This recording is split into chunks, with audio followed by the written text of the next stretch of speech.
आप अपने फोन की वॉल्यूम, जिसमें भी आप ये वीडियो देख रहे हो ना, उसकी वॉल्यूम हाई कर लो। You are the first and last student जिनको मैं ये बोल रहा हूं कि क्या न्यू सिलेबस और ओल्ड सिलेबस की अप्रोच में क्या फर्क है। एब्सोल्युटली फर्क है। सबसे बड़ी हार्डशिप आप लोगों के लिए आने वाली है कि कुछ नहीं है, सिर्फ और सिर्फ धंधा बना रखा है। Yes. So hi guys, I hope you all are doing absolutely fine and amazing. तो दोस्तों, मैं उम्मीद करता हूं आप लोगों की पढ़ाई, आप लोगों की प्रिपरेशन फॉर दिसंबर 2023 एकदम तूफान चल रही है। तो दोस्तों, जैसा कि मैंने अभी recently last week CS executive old syllabus वालों के लिए स्ट्रेटजी डाली थी कि दिसंबर 2023 के एग्जाम को किस तरीके से क्रैक करना है, किस तरीके से अपनी स्ट्रेटजी बिल्ड करनी है, किस तरीके से अपने प्लान्स रेडी करने हैं। And after watching the reviews I was very much happy कि वो आप लोगों को पसंद आई। तो जब से वो वीडियो अपलोड हुई थी उसके बाद से एक ही टॉपिक ट्रेंडिंग में था। क्या? हर कोई एक सवाल पूछ रहा था कि new syllabus for CS executive की स्ट्रेटजी कब आएगी फॉर दिसंबर 2023। तो दोस्तों, मैं बिल्कुल अच्छे से जानता हूं कि आप लोगों के मन में दिसंबर 2023 के new syllabus for CS executive को लेकर क्या क्या आपके मन में क्वेरीज, क्या क्या कंफ्यूजन, क्या क्या प्रॉब्लम आपके दिमाग में चल रही है, उस सभी का सॉल्यूशन लेकर मैं आज आपके सामने आ चुका हूं। किस माइंडसेट के साथ हमें अपने सिलेबस के साथ डील करना है, किस तरीके से अप्रोच रखनी है, क्या न्यू सिलेबस और ओल्ड सिलेबस की अप्रोच में क्या फर्क है। एब्सोल्युटली फर्क है, बिल्कुल फर्क है। और वो फर्क क्यों है, वो फर्क क्या है, वो मैं आपको वीडियो में आगे बताऊंगा। तो दोस्तों, आप बिल्कुल टेंशन मत लो। जितनी भी आपकी क्वेरी है न्यू सिलेबस से रिलेटेड, वो सारी मैं आपकी इस वीडियो में रख के आपको क्लियर कर दूंगा। Don't worry for that. Guys, before starting our today's topic, मेरी आपसे एक हम्बल रिक्वेस्ट है। हम्बल रिक्वेस्ट का समझो आप इसको, रिकमेंडेशन समझो, सजेशन समझो। आप लोगों से मैं ये जरूर कहूंगा कि आप इस वीडियो के बाद में या फिर अभी इस वीडियो को पोस्ट करके जो मेरी सीएस एग्जीक्यूटिव की जो मैंने वीडियो डाली थी last week for the CS executive December 2023 old syllabus, वो आपको देखनी जरूरी जरूरी जरूरी है।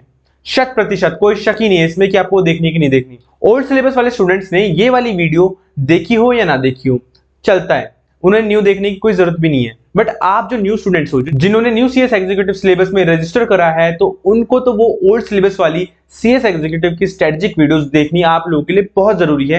बिकॉज जितने भी पॉइंट्स मैंने उसमें कवर किए हैं वो आपके लिए भी रेलेवेंट हैं। सो मेक श्योर कि आप उसको जरूर देखें। और दोस्तों, जिन्होंने भी अभी तक चैनल को सब्सक्राइब नहीं कराया वो जल्दी से कर लो। एंड नाउ दोस्तों, without wasting any time of yours and me, let's get started. तो दोस्तों, आपके सीएस एग्जीक्यूटिव न्यू सिलेबस में दो ग्रुप हैं। पहले भी दो ग्रुप थे, अब भी दो ग्रुप हैं। फर्क आया सब्जेक्ट्स में। सुनो ध्यान से। आपके ग्रुप 1 में 4 सब्जेक्ट हैं। पहला आपका jurisprudence, interpretation and general laws. दूसरा सब्जेक्ट है आपका कंपनी लॉ एंड प्रैक्टिस। दोस्तों, अगर आपको कंपनी लॉ से रिलेटेड स्ट्रेटेजिक वीडियो चाहिए तो मैं इस वीडियो के डिस्क्रिप्शन में वो लिंक आपको दे दूंगा। देखो क्या है ना, ओल्ड सिलेबस में भी कंपनी लॉ था, अब भी कंपनी लॉ है। देखो, वेटेज अलग अलग हो सकती है, बट किस माइंडसेट से, किस अप्रोच से उसको डील करना है, वो चीज तो अलग नहीं हो सकती ना। लॉ तो एक ही रहेगा। कंपनीज एक्ट 2013 तो चेंज नहीं हुआ है ना। तो आप लोगों के लिए मैं इस वीडियो के डिस्क्रिप्शन में कंपनी लॉ की स्ट्रेटजी की वीडियो का लिंक इस वीडियो के डिस्क्रिप्शन में डाल दूंगा। आप चाहो तो उसको देख सकते हो अगर आपको कंपनी लॉ में कोई प्रॉब्लम है। अगला सब्जेक्ट है हमारा setting up of business, industrial and labour laws. पहले हमारा एसबीसी हुआ करता था, अब उससे सिमिलर ये सब्जेक्ट है, बट इसकी स्ट्रेटजी वीडियो मैं अलग से आपको बना के दूंगा। वो काफी ज्यादा चेंजेस आ चुके हैं उसमें एक्चुअली, इसलिए पुरानी वाली रेफर करना बेसलेस रहेगा। इसलिए मैं आपको फ्रेश रिकॉर्ड करके आपको इसकी स्ट्रेटजी वीडियो अलग से बना के दूंगा। नेक्स्ट सब्जेक्ट आता है हमारा corporate accounting and financial management. इसमें बड़ा झोल है भाई। ये पहली बात तो दो सब्जेक्ट को मिलकर एक सब्जेक्ट बनाया गया है। इसको किस तरीके से डील करना है उसके बारे में भी डिस्कशन हम करेंगे। तो ये 4 सब्जेक्ट थे आपके ग्रुप 1 के। अब ग्रुप 2 की बात करें तो सिर्फ 3 सब्जेक्ट आपको मिलेंगे। वो क्या क्या? First is capital market and securities law, second is economic, commercial and intellectual property laws, and third one is tax laws and practice. दोस्तों, आगे बढ़ने से पहले मैं आप लोगों की काइंड इंफॉर्मेशन के लिए बताना चाहूंगा कि जो ये आपके 7 सब्जेक्ट है, इनमें से 6 सब्जेक्ट तो टोटल आपके ऐसे हैं जिनमें से 80 मार्क्स का, सपोज एक 100 मार्क्स का पेपर है तो उसमें 80 मार्क्स आपके आएंगे सब्जेक्टिव एंड 20 मार्क्स के आपके आएंगे एमसीक्यू, दैट इज ऑब्जेक्टिव। तो 6 सब्जेक्ट आपको ऐसे मिलेंगे जिनमें आपको 80 मार्क्स का लिखना पड़ेगा और 20 मार्क्स के एमसीक्यू होंगे। और वो 7 सब्जेक्ट जो 100 मार्क्स का सब्जेक्टिव होगा, वो कौन सा है? वो है आपका corporate accounting and financial management. तो दोस्तों, फाइनली हम देखते हैं हम अपना first point for our CS executive new syllabus strategy for December 2023। पहला पॉइंट सबसे बेसिक बताता हूं, जो कि मैं हमेशा कहता हूं, वो है आपका टाइमलाइन। टारगेट रखो, कब तक खत्म करना है सिलेबस। आई होप आप लोगों में से काफी लोगों ने सोच रखा होगा सिलेबस कब तक हमें खत्म करना है, बट जिन लोगों ने नहीं सोचा उनके लिए मैं बता देना चाहता हूं कि अगर आप बोथ ग्रुप टारगेट कर रहे हो दिसंबर में, तो आपका सिलेबस सितंबर एंड या फिर अक्टूबर स्टार्टिंग तक किसी भी हाल में खत्म होना चाहिए। और अगर आप जा रहे हो एक ग्रुप के लिए, सिर्फ एक ग्रुप के लिए, तो आपका सिलेबस अक्टूबर एंड या फिर नवंबर स्टार्टिंग तक खत्म हो तो भी चलेगा। पॉइंट बेसिक है बट बहुत ज्यादा इंपॉर्टेंट है। इंपॉर्टेंट क्यों है? क्योंकि अगर आपको पता ही नहीं कि आपने टारगेट क्या रखना है, कब तक खत्म करना है, तो दोस्तों आपकी स्पीड किस हिसाब से बनेगी आपको खुद भी नहीं पता होगा। यही नहीं पता ट्रेन कितने बजे पकड़नी है तो घर से कब निकलेंगे। सेकंड पॉइंट इज दैट कि in depth reading of module. कौन सी मॉड्यूल? ICSI module. किसी टीचर की रेफरेंस बुक नहीं, कोई बाहर की बुक नहीं, आईसीएसआई की मॉड्यूल। दोस्तों जैसा कि आपको पता लग गया है कि आपके 6 सब्जेक्ट तो ऐसे होंगे सीएस एग्जीक्यूटिव में कि 80 मार्क्स का आपका सब्जेक्टिव पोर्शन होगा और 20 मार्क्स के आपके पास एमसीक्यू आएंगे, और एक सब्जेक्ट खैर वो तो एक्सेप्शन है, वो अलग है, ठीक है। देखो मैं अपना एग्जांपल लेके समझाता हूं आपको। जब मैंने अपना सीएस एग्जीक्यूटिव का ग्रुप 2 दिया था तब हमारे पास 2 सब्जेक्ट होते थे, सीएमए और FSM, corporate management accounting and financial and strategic management, जो कि हमारे एमसीक्यू बेस्ड थे 100 मार्क्स के टोटल। यार आप यकीन नहीं मानोगे, आईसीएसआई ना धोखे रख देता है जब वो एमसीक्यू पे आता है। आपको यकीन भी नहीं होगा वो कहां से कौन सा एमसीक्यू उठा के आपसे पूछ लेगा एग्जाम में। इसलिए in depth reading of module, ICSI module आपके लिए हो जाता है बहुत जरूरी। मेरा कोई फायदा नहीं है इसमें, आप लोगों के लिए बोल रहा हूं। जितना हो सकता है पॉइंटर्स बनाओ, पंच वर्ड्स मार्क करो, ये देखो कि आप खुद एनालाइज करो कि कहां से एक एक मार्क के क्वेश्चन बन सकते हैं। खुद एनालाइज करो। देखो यार कहने को बड़ी बात लगती है कि भाई बहुत लेंथी काम है एक एक लाइन पढ़ना, लेकिन यार मैं आपको गारंटी दे रहा हूं कि जैसे आपने मॉड्यूल एक बार सेल्फ रीड करके खत्म कर ली ना, आपका जो कॉन्फिडेंस होगा वो आपसे सेकंड रीडिंग इतनी जल्दी करवा देगा आपको खुद पता नहीं लगेगा। और जब फर्स्ट सेकंड रीडिंग हो जाती है उसके बाद third, fourth, fifth, sixth, sky is the limit. दोस्तों फिर आता है थर्ड पॉइंट, क्या है? टेस्ट सीरीज पे चर्चा। अब इस पॉइंट के लिए आप अपने फोन की वॉल्यूम, जिसमें भी आप ये वीडियो देख रहे हो ना, उसकी वॉल्यूम हाई कर लो। अब मैं थोड़ी सीरियस बात करने वाला हूं। देखो सुनो, मेरे से ना बहुत लोगों ने पूछा है कि मैं स्कैनर्स कौन से लूं। मतलब हमेशा पूछते हैं, जब भी एग्जाम से पहले 1-2 महीने पहले पूछते हैं कि मैं स्कैनर कौन से लूं, टेस्ट सीरीज किसकी परचेज करूं। एंड बीइंग वेरी ऑनेस्ट, मैं बहुत ज्यादा अगेंस्ट में रहता हूं इन टेस्ट सीरीज और स्कैनर्स के। आप सोच रहे होंगे ऐसा क्यों? सुनो, अगेंस्ट में क्यों रहता हूं इसका रीजन सुनो पहले तो। देखो हमारी आईसीएसआई हमें मटेरियल इतना प्रोवाइड कर देती है ना कि मैं कहता हूं उसके अलावा आप कुछ और मत पढ़ो तो भी पास हो जाओगे। देखो समझने की कोशिश करना, ये बात मैंने ओल्ड सिलेबस वाले स्टूडेंट्स को तो बहुत बार समझा रखी है, बट आप न्यू सिलेबस वाले हो तो एक बार आप भी इसको सुन लो। देखो स्कैनर में क्या होता है, चैप्टर वाइज क्वेश्चन दे रखे होते हैं कि पास्ट ईयर में क्या क्या क्वेश्चन बने हुए हैं और उनके सॉल्यूशन दे रखे होते हैं, और वही बुकिश लैंग्वेज में दे रखे होते हैं। यार आईसीएसआई हमें आईसीएसआई गाइडलाइन आंसर देती है जिनमें एग्जैक्टली सब कुछ तो दे रखा होता है, पास्ट ईयर के क्वेश्चन दे रखे होते हैं और उनका सॉल्यूशन दे रखा होता है। बस फर्क इतना है कि स्कैनर में आपको चैप्टर वाइज मिल जाते हैं। और मेरी ख्याल से ना, देखो मेरी अप्रोच क्या रहती है, मेरी खुद की भी रहती है, मैं ओल्ड सिलेबस वालों को भी बोलता था, तो अप्रोच ही रहती है कि यार जब आपने सिलेबस पढ़ लिया है तो आपको क्या जरूरत है ये देखने की कि चैप्टर वाइज क्या बन रहा है क्या नहीं बन रहा। आप पास्ट ईयर क्वेश्चन पेपर देखो, उसमें आपको खुद पता होना चाहिए कि ये क्वेश्चन किस चैप्टर से है। आपको चैप्टर वाइज बाइफर्केशन पे आश्रित होना ही नहीं चाहिए। ये मेरी सोच है, आपकी सोच अलग हो सकती है, अगर अलग है तो आप कमेंट बॉक्स में जरूर बता सकते हो। दूसरी बात कि टेस्ट सीरीज कौन सी लें, ये मेरे से बहुत लोग पूछते हैं और मैं उनको सिर्फ और सिर्फ एक ठोस आंसर उनको देता हूं कि टेस्ट सीरीज कुछ नहीं है, सिर्फ और सिर्फ धंधा बना रखा है। यस, आप सोच रहे हो कि यार मैं इतना रूड क्यों बोल रहा हूं। रूड नहीं बोल रहा यार, अपनी बात रख रहा हूं, ठीक है, आपको बता रहा हूं। यार क्या है ना कि जो हमारे पास क्वेश्चन पेपर होते हैं आप उनको 3 घंटे लेकर बैठ जाओ, बस वही टेस्ट सीरीज है। क्यों पैसा बर्बाद करना किसी प्राइवेट इंस्टीट्यूशन को देखकर। आप सोच रहे होंगे कि यार मैं जब टेस्ट सीरीज के इतना ही अगेंस्ट हूं तो इतना ज्ञान क्यों दे रहा हूं। सुनो क्यों दे रहा हूं, इसके पीछे रीजन है। क्यों है? क्योंकि आप न्यू हो तो सुनो। देखो बात ऐसी है कि आपके लिए सबसे बड़ा चैलेंज ये है कि आपको ये नहीं पता, किसी को भी नहीं पता, किसी टीचर को नहीं पता, मुझे नहीं पता, आपको भी नहीं पता कि आईसीएसआई किस फॉर्मेट में किस टाइप के क्वेश्चन बनाने वाली है आप लोग के लिए। क्योंकि you are the first students जिनको मैं ये बात बोल रहा हूं, और तुम ही वो स्टूडेंट्स हो जो पहली बार न्यू सिलेबस में जाकर बैठोगे दिसंबर 2023 में और ये देखोगे कि पेपर में क्वेश्चन आए कैसे हैं। मैं आप लोगों को ये बात जरूर कहना चाहूंगा कि इस बार, सिर्फ इस बार टेस्ट सीरीज जरूर ले लेना। ऐसा क्यों कह रहा हूं?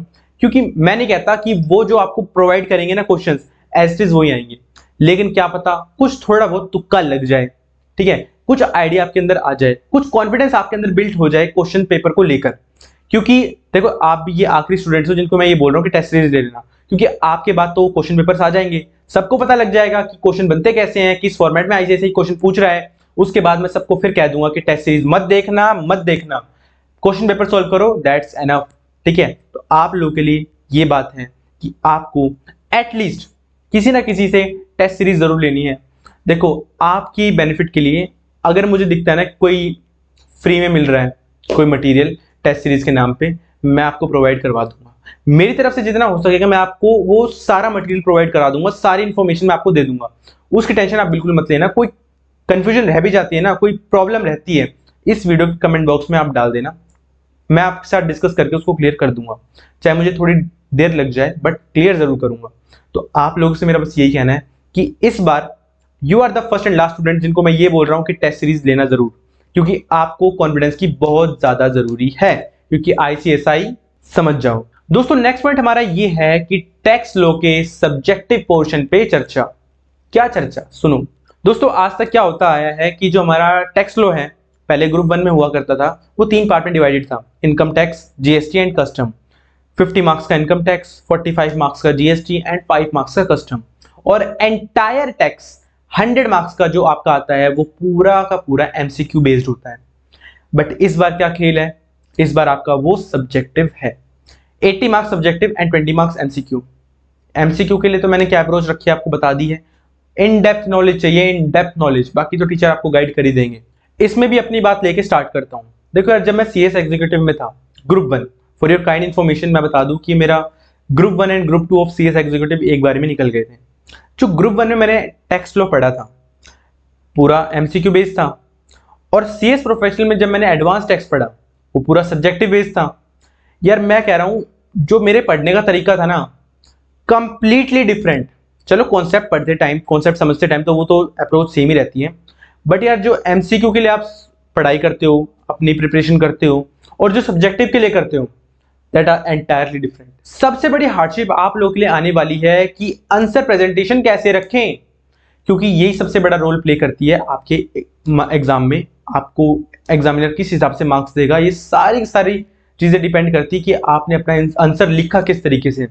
इस टॉपिक पे तो मैं मतलब ये तो मैं आपकी इंफॉर्मेशन के लिए बता रहा हूँ, इस टॉपिक पे अलग से एक वीडियो बनाऊंगा मैं कि टैक्स लॉ के पेपर में आपको प्रेजेंटेशन किस तरीके से रखनी है।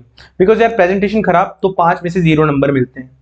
ठीक है, हाँ ये हो सकता है कि जैसे कोई क्वेश्चन डिवाइडेड है पार्ट्स में 1 2 3 4, 3 सही है 2 गलत है तो 2 गलत के मार्क्स कट जाएंगे। बट ये है कि अगर आपने अपनी प्रेजेंटेशन गलत रखी ना, तो अगर अच्छे माइंडसेट से कोई एग्जामिनर बैठा है तो 1 2 नंबर दे देगा, वरना मे भी काट भी सकता है। ठीक है, तो ये बहुत ज्यादा इंपॉर्टेंट चीज है। जब आप अपने टैक्स लॉ की क्लासेस देखोगे, जो सेल्फ स्टडी वाले हैं उनके लिए मैं अलग से वीडियो बना दूंगा, उनके लिए बता रहा हूं जिन्होंने कहीं से क्लासेस ली है।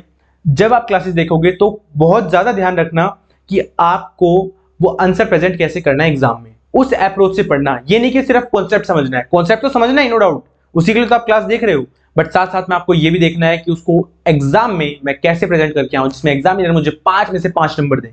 दोस्तों अब आता है हमारे पास लास्ट पॉइंट कि self hand written notes for all subjects. सही सुना आपने, ऑल सब्जेक्ट्स। ऐसा क्यों कहा मैंने, ये तो बहुत लंबा काम बता दिया। ओल्ड सिलेबस वालों को मैं मतलब पार्शियली बताता था कि आप चाहो तो इस सब्जेक्ट के बना सकते हो, चाहो तो नहीं भी बनाओ तो भी चलेगा। बट आप लोगों के लिए तो मैं पर्सनली रिकमेंड करता हूं, जोर जबरदस्ती नहीं कर रहा मैं आपके साथ, बस as a well wisher, as a guide मैं आपको बताना चाहूंगा कि हर सब्जेक्ट के जितना हो सके सेल्फ हैंड रिटन नोट्स बनाओ। नोट्स किसी के लेने नहीं है, खुद के लिखे हुए। ये बात अभी आपको एक हार्डशिप की तरह लग रही होगी, एक बहुत लंबा टास्क लग रहा होगा, बट यार मैं आपको गारंटी के साथ कह रहा हूं, जिस तरीके से आईसीएसआई ने सीएस एग्जीक्यूटिव के न्यू सिलेबस को फ्रेम किया है ना, ये 80 मार्क्स का सब्जेक्टिव रखे, 20 का एमसीक्यू रखे, ये आप लोगों के लिए, मैं मेरी बातों को देखो बर्डन मत समझना, मैं आपको बस एक रियलिटी चेक दे रहा हूं, वो आपके लिए काम बढ़ा दिया आईसीएसआई ने।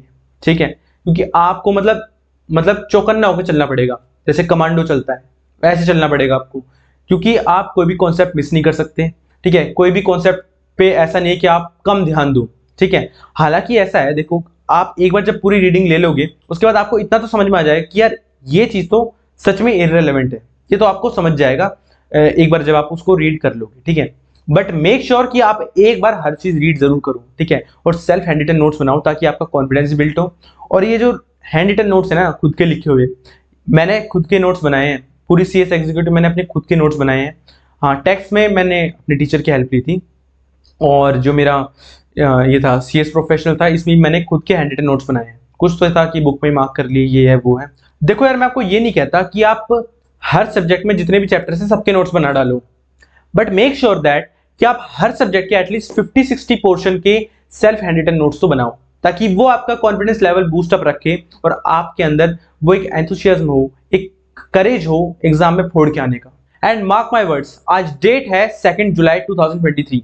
आज मैं आपको ये बात बोल रहा हूं कि अपने सेल्फ हैंड रिटन नोट्स बनाना। और दोस्तों, मैं आपको बता रहा हूं, जब आप अपनी फर्स्ट रिवीजन करने बैठोगे आप याद करोगे कि मैंने सही बात बताई थी। आप थैंक यू बोलोगे मुझे, और कमेंट बॉक्स खुला रहेगा, यहाँ के बोल देना। गारंटी दे रहा हूं, ये चीज आपके लिए इतनी बेनिफिशियल होने वाली है जितनी कोई और चीज नहीं होगी आपकी प्रिपरेशन में। तो दोस्तों, ये था यारो आज के लिए। आई होप आपको वीडियो पसंद आई है, आपको हर पॉइंट समझ में आया है, क्या रीजन है उसके पीछे वो समझ में आया है। कहीं कुछ दिक्कत आ रही है, कोई प्रॉब्लम आ रही है, किससे भी सब्जेक्ट से रिलेटेड कोई प्रॉब्लम आ रही है, फटाफट कमेंट बॉक्स में डाल देना। I am always there for you. देखो यार कई लोग कहते हैं कि मैं रिप्लाई लेट दे रहा हूँ। यार समझो इस बात को कि यार मेरे भी काम रहते हैं, बट मैं ये भी कमिटमेंट आपको कर रहा हूँ कि जब भी आप कोई डाउट पूछोगे, मेरे को थोड़ा सा लेट हो जाए उसके लिए मैं आपको एडवांस में सॉरी बोल देता हूँ, बट 1-2-3 दिन मैक्सिमम, तब तक आपका डाउट मैं सॉल्व जरूर कर दूंगा कमेंट में रिप्लाई करके, या फिर कोई बड़ा टॉपिक हुआ तो अलग से वीडियो बना के। बट मेक श्योर कि अगर आपको कोई दिक्कत आती है तो आप उसको राइट डाउन करो कमेंट बॉक्स में, ठीक है। एंड आई होप आपको कोई प्रॉब्लम आए ना, बिकॉज एवरीथिंग इज सॉर्टेड। देखो वो वीडियो आप जरूर देख लेना, ओल्ड सिलेबस वाली, क्योंकि वो वीडियो आपके बहुत काम की है, क्योंकि उसमें जितने भी पॉइंट मैंने कवर करे हैं ना वो आपके लिए भी एप्लीकेबल हैं। बाकी देखो यार, पढ़ाई तो आप लोग को ही करनी है, मैं तो जितना आप लोगों का साथ दे सकता हूँ उतना दूंगा जितना मेरे से बन सकेगा। और बाकी काफ़ी नए नए प्लान्स अभी मैंने रेडी करे हैं, अभी धीरे धीरे इम्प्लीमेंट होंगे, काफ़ी कुछ नई चीज़ें आने वाली हैं। और that's it, now I take your leave. मिलते हैं बहुत ही जल्दी, कोई दिक्कत हो I am there for you. तो थैंक यू सो मच दोस्तों for watching this video, thank you for your patience. मिलते हैं बहुत जल्दी, तब तक के लिए स्टे सेफ, टेक केयर, अपना ध्यान रखना, अपनी फैमिली का ध्यान रखना। And thank you so much for watching the video, keep loving, keep supporting and keep sharing the video. Thank you so much यारो, बाय।